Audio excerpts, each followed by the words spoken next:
What do you love most about Tougaloo? The thing that I love most is coming back to Tougaloo. I'm an alumna of Tougaloo, and when I was approached about the opportunity to return, I was excited, and it's been very, very well, very, very good since I've been back. Very Yes. rewarding. You know, I'm going to take you back down memory lane a little bit. I believe you played basketball here. I did. Tell me about those years. Well, you know, we had some very fun years here. My first couple of years was very interesting. I had Coach Jerry Lewis as my head coach, and then Coach Coleman was the athletic director, and Coach Andrew Pennington was the women's basketball coach. So they were a team that had kind of formed and was, whenever you were in the gym, you know, one of the three might say something to you if it were just pickup. But my junior year, Coach Coleman and Coach Lewis left to go to Mississippi Valley State in an interim situation, and we ended up getting a new coach, and Coach Willie Miles, and he stepped in and tried to keep that competition going and the growth growing in the different teams, and it's a little bit of a transition, but we made it through. And of course, my senior year, when Coach Coleman and Coach Lewis returned, I didn't play that particular year because Coach wanted to go in another direction, and I said, "Oh, okay, well, you're the coach." And who would have thought that I would be back at this particular juncture in my career? So very fun times there at Tougaloo while I was playing. We didn't play the Cracker Box, the old gym. Very small. It was condemned, but we practiced in it, but we had to play at local middle school and high schools. Yeah. While we are on the historic track, Tougaloo is known for the Tougaloo 9. What was ingrained in you as a student and as an athlete while you were here about the Tougaloo 9?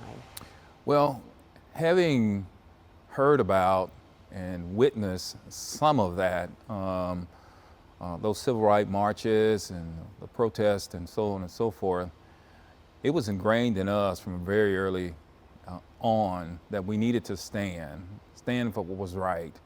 We needed to be a voice for those who could not speak.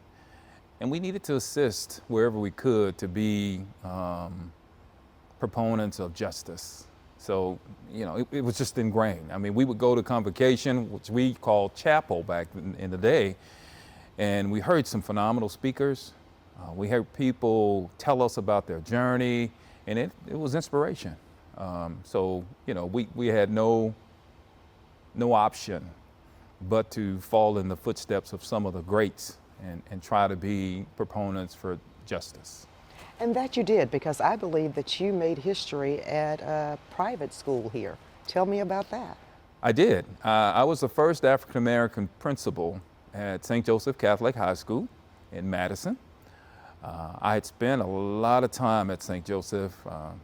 Went over to St. Joe back in the early 90s as a math teacher and an assistant basketball coach. And then the following year, I became the head coach for the guys. And a couple of years later, I became the head coach for both men and women. And I matriculated on.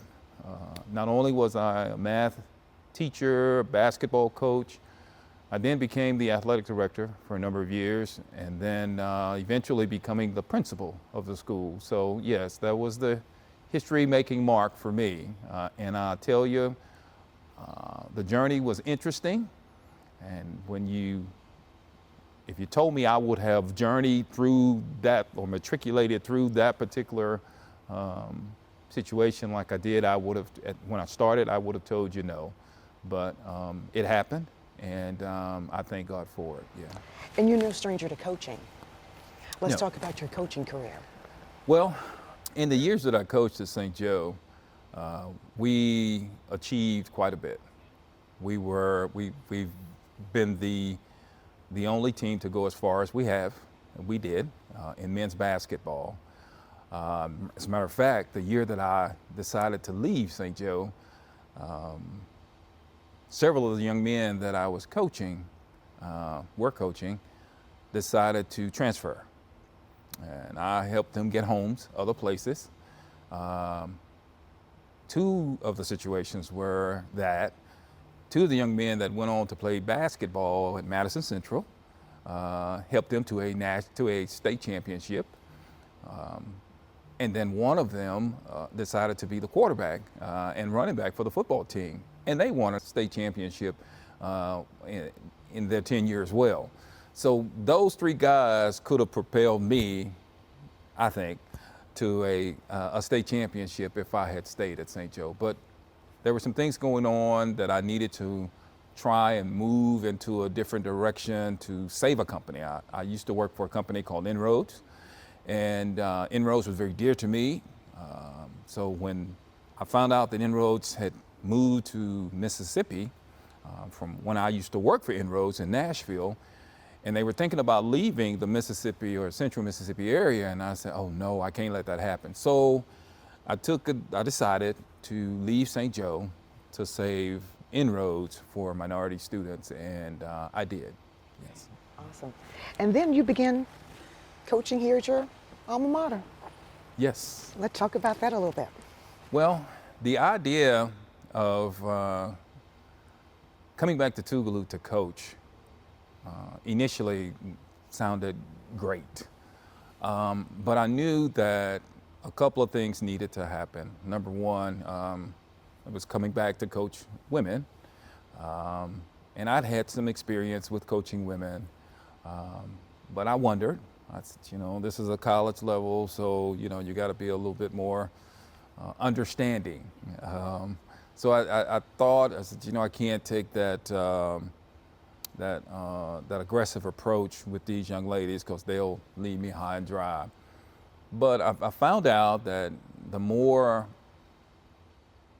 I demand of them, the more that they are willing to give of themselves and get us to a place where we wanted to be. Initially, when I came in, I wanted to just try and establish or reestablish the culture of winning or competing. Let me say that. Win is not always the ultimate, but competing is. And that's the one thing we've done. We compete very well. We compete very well. I haven't sent many to the WNBA. I haven't sent any, you know, to the professional ranks, but I have several doctors and lawyers that I'm very proud of because of the encouragement and the things that we know we can do with young minds here at Tougaloo. So even playing basketball or teaching basketball here, the ultimate was, let's get our degree and let's move on so that we can be beneficial in the latter parts of our lives. Because, you know, just like me, you know, when I busted my knee up, basketball became secondary and not primary. And the one good thing I was able to rely on was my degree and some of the experiences that I'd had. So coming back to be a basketball coach here at Tougaloo was the ultimate. And then when they, you know, lumped in the idea that I could be in charge of all of athletics, it was phenomenal. I said, hey, I love it even more. So now it's up to me, according to my predecessor, Doc Coleman, and according to one of my former instructors, Ms. Norma Williams, Keith, it's in your hands. So now I'm trying to, as I stand on the shoulders of those giants, continue this legacy of athletics here, competing athletics here at Tougaloo. Well, I think given this past season, that no doubt you have done that. Well, thank you. Thank you. It has been a historic season. It has. I believe 4 records have been broken, Correct. all under your helm Well, and this thank you. department. Well, thank you. How does that make you feel, and what do you want the young men to walk away with? The feeling is almost unspeakable. Every time I start to even think about it and mention it, I get these shivers all over me because it's something that has never been done. But you have to know the guy that is leading those young men. He has the character of this young man, and I'm talking Coach Struthers. His character is bar none. You know, I mean, he's the best. He knows how to communicate with the guys. He knows how to get what he needs to get out of them to make them better. So it was inevitable that they make the run or did what they did this year. The one thing that I would really like for these young men to take from this experience is it's only once in a lifetime that you get a chance to do what they've done. So take those things and build on them. Use this as a motivational kind of piece to get them to places that they may or may not even have thought about reaching those goals. So I want them to use this as a stepping stool, and hopefully maybe even as a mechanism that propels them into being the best that they can be. So, Where do you see this program in 5 years? oh wow. I see us being national champions at least 2 of the next 5 years for men's basketball. And I see the women's basketball edging on in the same direction. Likewise, I think we've really taken on some good vibes with our soccer teams. So we're very excited about that. Our volleyball team is doing well. They're starting to compete very, very highly. Cross country, you know, we got into some great ground or made some great traction with cross country. So we're excited about the program. We're sitting now in the Kroger Gymnasium, and I'm hoping in 5 years this becomes our practice gym. That's where we're trying to move. And I think these young men and young ladies that we have entrusted our livelihoods in every time they mount the floor or they take the field will take us there. I think the alums will buy into this idea of what we're trying to do and hopefully propel or get Tougaloo to the place where it has been and still is, but even further move us into the light of the Yales, the Harvards, the Princetons. Yeah. I never end an interview without asking the person that I'm interviewing if there was anything that I didn't ask them that they want to share with the viewers. So is there anything you would like to say? I'd like to thank, first of all, you all for coming out and taking time to see the significance of what this season has done for not only men's basketball here at Tougaloo, but for the Tougaloo community, because we are a community. There's an old African proverb that says it takes a village, and it does, and we are just that, a village. I'd like to thank my president for having the confidence in our athletic department to allow us to do some things that she's allowed us to do. She's allowed us to do. I'd also like to thank her vision. Thank her for having the vision that she has of propelling Tougaloo into a better space.